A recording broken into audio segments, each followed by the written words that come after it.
Britain रु ओडिशा फेरिथिबा 4 यात्री और सेमानक संपर्कियों नमूना पॉजिटिव आसीछि। सेमानक ठारे ब्रिटेन स्ट्रेन अछि ना नहीं ता स्पष्ट होइनी। जीनोम स्टडी पाई एमानक नमूना पठा जाइथिबा जनस्वास्थ्य निर्देशक सूचना दैछथि। वर्तमान सुधा ब्रिटेन रु 188 जन ओडिशा आसिछंती।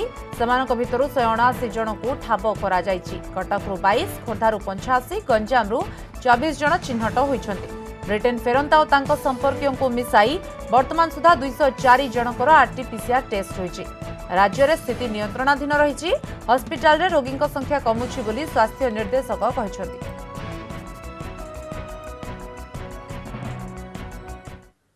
आमर सर्वेलांस रु सेल्फ रिपोर्टिंग रा आम 3 जनकर खबर पाइलु।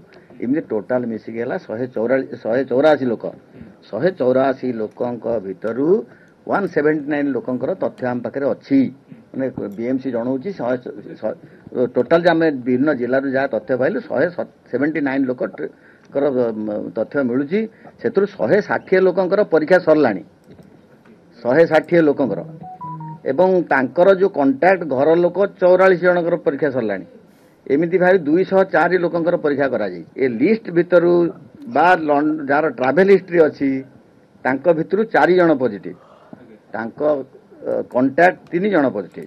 आईएलएस को रीजनल आपनकर ये जीनोम मैपिंग पे आईएलएस भुवनेश्वर को मध्य गोटे लैबोरेटरी रीजनल लैबोरेटरी डिक्लेयर करदेले सरकार। तेणु 3टा सैंपल तांको पाखरे भी अच्छी। रिपोर्ट आम पाखु आसबनी सरकार कहते ये मैंने कला परे रिपोर्ट देबे एनसीडीसी दिल्ली की से माने तर्जमा कला परे से माने नोटिफाई करिवे ये ट्रेन अच्छी ना नहीं।